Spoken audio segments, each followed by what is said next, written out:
He's spent the last 2 years clocking up more air miles than just about anyone else on the planet, so let's hope he has some trade deals to show for it when the UK does finally leave the European Union. I caught up with Dr. Liam Fox, the International Trade Secretary, just before he left the G20 trade ministers meeting in Argentina, and I started by asking him when the first post-Brexit trade deal will be struck. Well, of course, the G20 trade ministers isn't about bilateral negotiations, and we can't begin any negotiations on trade agreements until we actually leave the European Union itself in March next year. But I did take the advantage while I was here to have some quiet bilaterals with my opposite numbers from India, from Japan, from Australia, from the United States, and from the European Commission to keep our conversations going. And I'm going from here to Canada. But the main point of the G20 negotiations was to lay the ground for the heads of government leaders who will meet here in Argentina at the end of the year. And we were dealing with some of those big trade issues that are out there at the present time.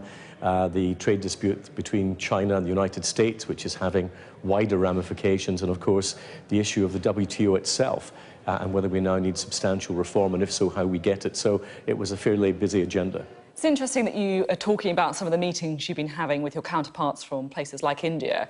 It feels to me as if one thing that we haven't been talking about perhaps as much as we should during these kind of Brexit discussions is immigration. Immigration likely to be a very big part of any trade deals that you strike with countries such as India, China, Argentina. They will be likely to be demanding some kind of relaxation of visa requirements. So do you think it's time for the government to drop its target to reduce net migration to the tens of thousands?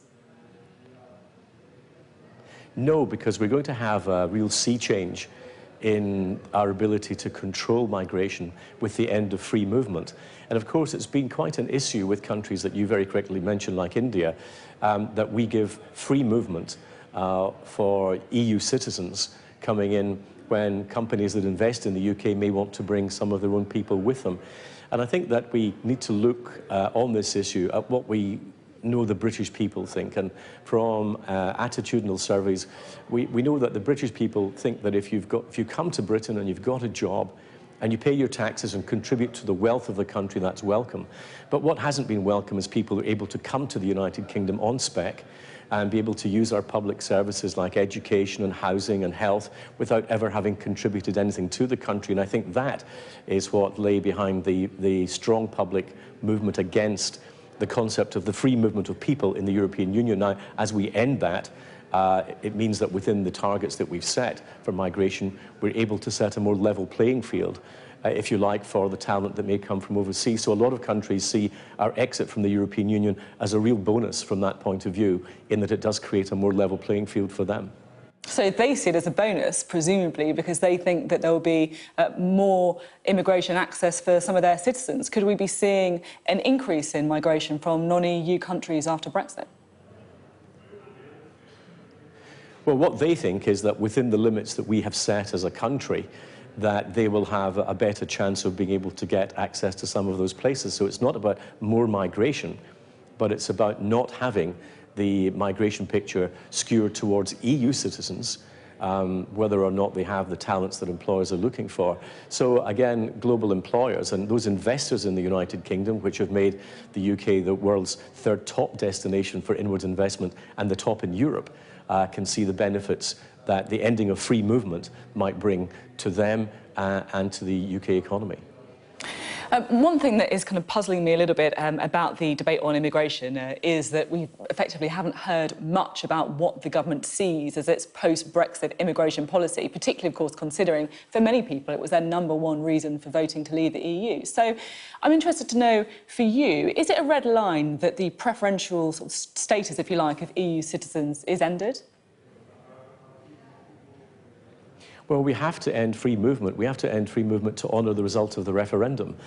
We voted to have control of our borders, we voted to have control of our laws, and voted to have control of our money.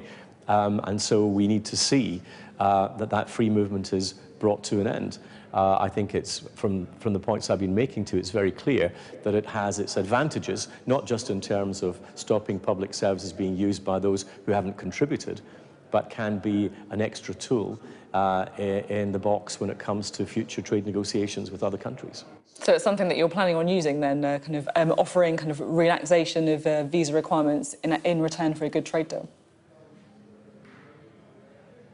Well, one of the things that companies that invest in the United Kingdom do, as British companies that invest overseas do, is to say we want the freedom of what's known as intra-company transfers, the ability to have their own people running their own businesses. Where we're able to offer that more because we're able to control our immigration by not having free movement, again, that's an extra tool that we will have. And that's welcomed by the global investors that I've spoken to, from the United States to the Far East and everything in between. OK. Now, last month you said that there was a 60% chance of a no-deal outcome. So do you think that a no-deal Brexit outcome is more likely or less likely now? I think over the last few weeks we've certainly heard more reassuring noises from the European Commission and some of our European partners, and I think as they've understood that Britain is serious, that if we don't get a good deal we could end up with no deal.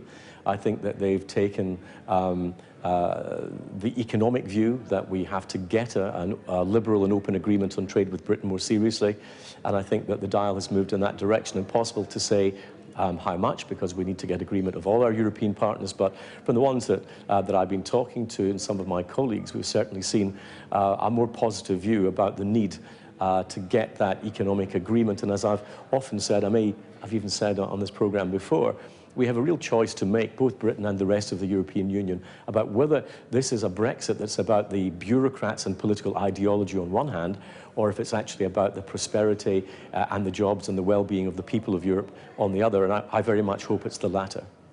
If it is about the prosperity and the well-being of the people in Europe and the UK as well, then some people have suggested that in order to prevent a no-deal outcome, we should effectively extend Article 50 and delay Brexit. What would you say to those people who argue that? I'd say no. As I've said before, extending Article 50 until we've got an agreement is effectively allowing the European Union to dictate when Britain will leave the European Union itself. The public have given us an instruction in the referendum. There has to be a time set for our exit. That's the 29th of March next year, and we should honour that.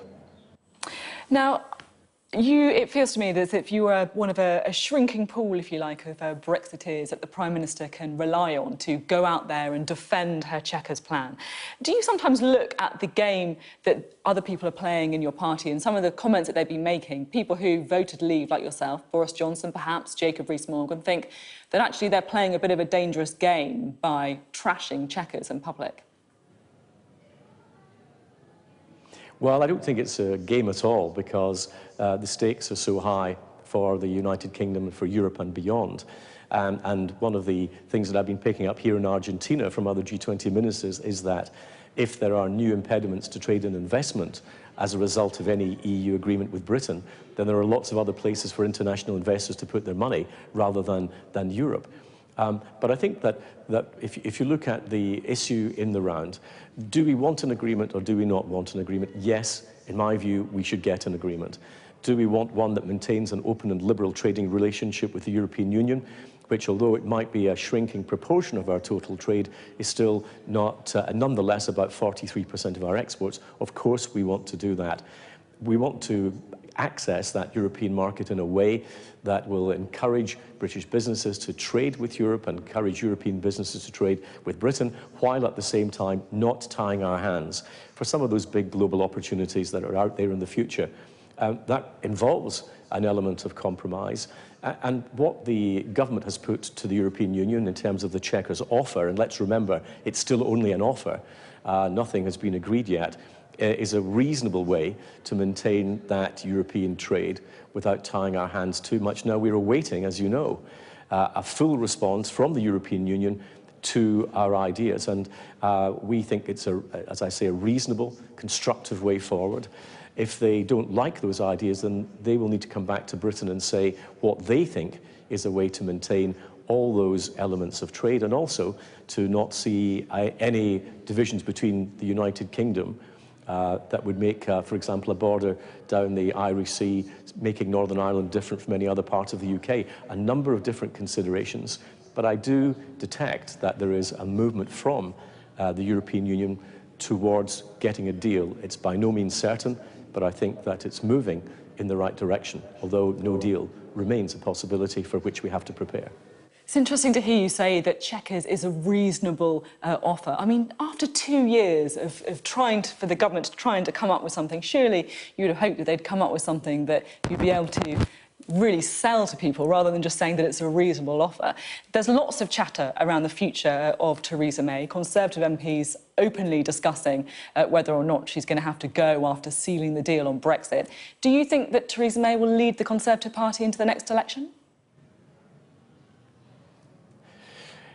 You know, I've been in Parliament for 26 years. I can't remember very many times when there wasn't chatter about who was going to take over the leadership of the Conservative Party. So I tend to aim off a little bit, if you'll excuse me for that. I think the Prime Minister is doing a great job in difficult circumstances, both domestically because of the lack of majority in the House of Commons and in the difficult task of this negotiation with the European Union. And I think that supporting the Prime Minister now is in our national interests. And certainly if she wants to continue on to the next election, she will have my support. And I think a British Prime Minister that delivers a successful Brexit will have the support of the British public.